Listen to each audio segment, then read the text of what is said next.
विश्रांतीनंतर पुन्हा एकदा तुमचं स्वागत। आपण आहोत संतोष जुवेकरच्या घरी आणि आपण सेलिब्रेट करतोय त्याच्यासोबत त्याच्या घरातला बाप्पा, त्याचा गणपती। तर पुन्हा एकदा तुमचं मी स्वागत करते। संतोष, तुझ्यासाठी गणेशोत्सव किती महत्त्वाचा आहे? मला वाटतं याचं महत्त्व लोकमान्य टिळकांना होतं आणि त्यांनी हे सुरू केलं सार्वजनिक गणेशोत्सव। त्यांचा जो हेतू होता, त्यांचे जे विचार होते, तेच विचार आणि तेच फार महत्त्वाचे होते आणि त्याकरता मला तो महत्त्वाचा वाटतो।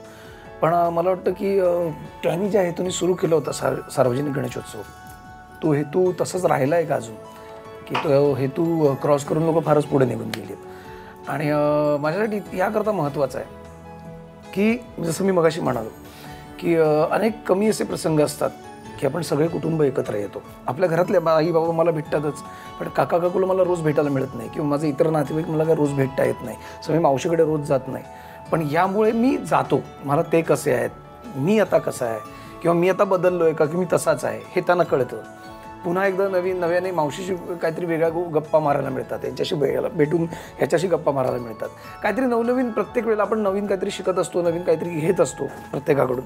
त्यामुळे मला गणेशोत्सव फार महत्त्वाचा आहे आणि ते एक आनंदाचं वातावरण असतं। मी असं म्हणतो की जगात देव किंवा देव आहे की नाही मला माहीत नाही, पण मी देवापेक्षा ना त्या सकारात्मक ऊर्जेला जास्त मानतो, पॉझिटिव्ह थिंकिंग। पण मला ही पॉझिटिव्ह एनर्जी वाटते की मला त्यावेळेला ही एक एनर्जी जास्त गेन केली जाते घरात। सगळेजण एक चांगल्या हेतूने आपण वावरत असतो एकमेकाबरोबर, येणारी माणसंसुद्धा एक चांगला हेतू घेऊन आपल्या घरात येत असतात, एक पॉझिटिव्ह एनर्जी आपल्याकडे येत असते। आणि त्या 2 दिवसात आमच्याकडे 1.5 दिवसाचा गणपती आहे, त्या 2 दिवसात आम्ही जेवढी जमेल तेवढी पॉझिटिव्ह एनर्जी एक मिळवतो, जी पूर्ण वर्षभर वापरायला मिळते असं मला वाटतं। त्यामुळे त्याकरता मला गणेशोत्सव जास्त महत्त्वाचा वाटतो। अगदी खरं आहे तुझं। आणि जसं तू मगाशी म्हणाला होतास की गणेशोत्सवांचं स्वरूप आता बदलत चाललंय, पर्यावरणाला हानिकारक सुद्धा होत चाललेला आहे आणि यासाठीच मायबोलीने एक छोटासा सोशल कॉज सुरू केला आहे। तो म्हणजे असा की गणपती बाप्पाची जी मूर्ती आहे ती नदी, तलाव यांमध्ये न बुडवता किंवा तिथे विसर्जन न करता कृत्रिम तलाव जे तयार केलेले असतात किंवा आपण तयार करून तिथे ती विसर्जित केली जावी। तर यावर संतोष, तुझं काय मत आहे? दरवर्षी आमचं गणपती म्हणजे फार पूर्वी नव्हतं तेव्हा आम्ही ठाण्याच्या तलावात करायचो, पण जसं जसं गांभीर्य वाढत चाललं आहे किंवा परिस्थिती खूप आणखीन बिकट होत चालली आहे, त्यामुळे मला वाटतं काही माणसं आहेत, काही लोक आहेत जी अवेअर आहेत या गोष्टीला आणि त्यांनी ठरवून ते करत आहेत। त्या लोकांबरोबरच थँक्स टू देम की ते खरंच तेवढा अवेअरनेस ठेवत आहेत। त्यामुळे आम्ही गेल्या 6-7 वर्ष झाले आम्ही कृत्रिम तलावातच विसर्जन करतो गणपतीचं, इथे बाजूलाच आहे, तिथे विसर्जन होतं। आणि तू म्हणालीस ना, खूप चांगला असा संकल्प आहे, चांगली योजना आहे। मला वाटतं अनेक वर्ष आपण कोकलतोय, म्हणजे आज मायबोली तुम्ही चॅनल आहात, तुम्ही जसं आज एक सोशल कॉज घेऊन किंवा एक काहीतरी मेसेज देत आहे, अनेक चॅनल, अनेक वाहिन्या, अनेक लोक, अनेक संस्था या गोष्टी करत आहेत, पण अजूनही काही लोकांच्या डोक्यात ते शिरत नाही आहे। ज्या बाप्पाला त्याच्या आतुरतेने वाट पाहत असतो, स्वतःच्या हाताने घडवलेले असतात काही बाप्पा, काही लोक घडवतात, त्याची पूजा करतात, त्याच्या पायावर डोकं ठेवतात, त्याच्याकडे नवस मागतात, हे करतात आणि त्याला विसर्जन करतात कुठेतरी नदी नाल्यात। मग तो कुठे पडलाय तो नंतर आपल्याला कधी कधी दिसतात जाताना गाडीने की अनेक गणपतीच्या मूर्त्या अशा पडल्यात, अडकल्यात, नाल्यात अडकल्यात, कचऱ्यात अडकल्यात। हे किती म्हणजे निर्घुण आहे, किती क्रूर आहे बघताना। तुम्हाला ह्याचा विचार येत नाही का की आपण ज्याची पूजा केली, ज्याच्या पायावर डोकं ठेवलं, इतक्या विनवण्या केल्या, काय काय नवस केले, त्याला तुम्ही असं सोडून दिला पाण्यात? मला वाटतं ते खूप सुंदर गोष्टी आहेत आणि हे खूप विचारात बोलताना खूप बरं वाटतं। मला वाटतं हे आपण अंमलात आणलं पाहिजे प्रत्येकाने। आणि मला असं वाटतं की या पुढच्या वर्षीपासून, म्हणजे आमच्याकडे शाडूच्या मातीची गणपतीची मूर्ती येते, पण पुढच्या वर्षी मी असं ठरवलं की ती मूर्ती मी कुंडीत बनवून घेणार आहे। आणि मूर्ती बनवतानाच जेव्हा ती मातीची मूर्ती बनेल, जे बनवतात मूर्तिकार, त्यांना मी काही झाडाच्या बिया देणार आहे, ज्या त्या मातीत घालून त्यात ती मूर्तीत असतील। ती 1.5 दिवस असं म्हटलं की अरे मग त्या मातीत नंतर मिसळू शकतोस ना, हे मला डोक्यात आयडिया आली होती।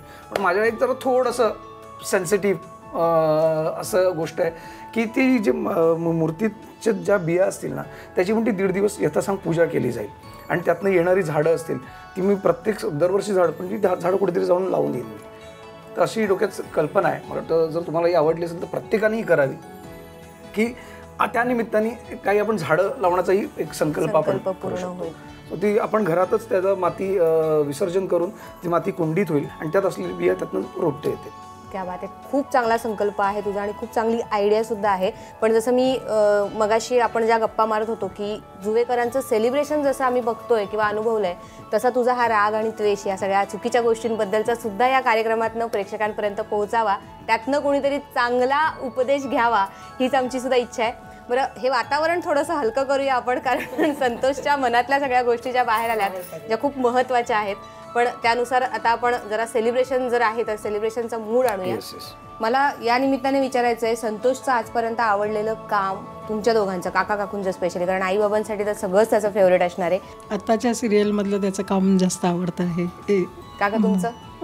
मला त्याचे सगळे पिक्चर आवडतात, पण त्याचा तो एक पिक्चर मी बघत नाही. कुठला? तो त्याला मारलेले तो शेवटी पिकनिक. म्हणजे पिकनिकला जाणं सोडलं असेल काकाने. आणि त्याची पहिली सिरियल अशक्य, हां, ती लागली की आम्ही टीव्ही बंद करतो, मी आणि माझी आई. पहिली सिरियल का? त्या इन्स्पेक्टरला मारायचे, मग आमची आई आणि आम्ही म्हणत आहे टीव्ही नाही बघत आपण, बंद करून टाकत. मधुरा, तुझं असं कधी होतं का ग, काकाला मारतात किंवा काकाला? मला चाचाचे सगळ्याच पिक्चर आवडतात, पण एक नाही आवडत. कुठला? झेंडा. त्याच्यामध्ये चाचाला मारतात म्हणून. आणखीन काय आवडत नाही काकाचं? मगाशी सांगत होतीस तू. सारखा मला चिडवतो. हा पण चिडवतो. पक्या नाव आहे. पक्या? का पक्या सांग, पक्या का बोलतात? कारण हे तर कसं बोलतात की मी यांना खूप पकवते. आणखीन काहीतरी आवडत नाही मगाशी म्हणाली होतीस ना काकाचं? चाचाची दाढी. का? तो दाढी करत नाही, त्याला विचारलं तर बोलतो शूटिंगसाठी ठेवली. पण त्याने दाढी करावं असं तुला काय वाटतं? कारण दाढी नसलीवरती तो चांगला दिसतो. मित्रांनो, छान सेलिब्रेशन हे झालेलं आहे आता संतोषच्या गणपती बाप्पासोबत, यांच्या कुटुंबासोबत. बाप्पाची आरती सुद्धा करणार आहोत या कुटुंबासोबत. तर मग आरतीची तयारी करूया.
मंगल मूर्ती मोरया. उंदीर मामा की जय.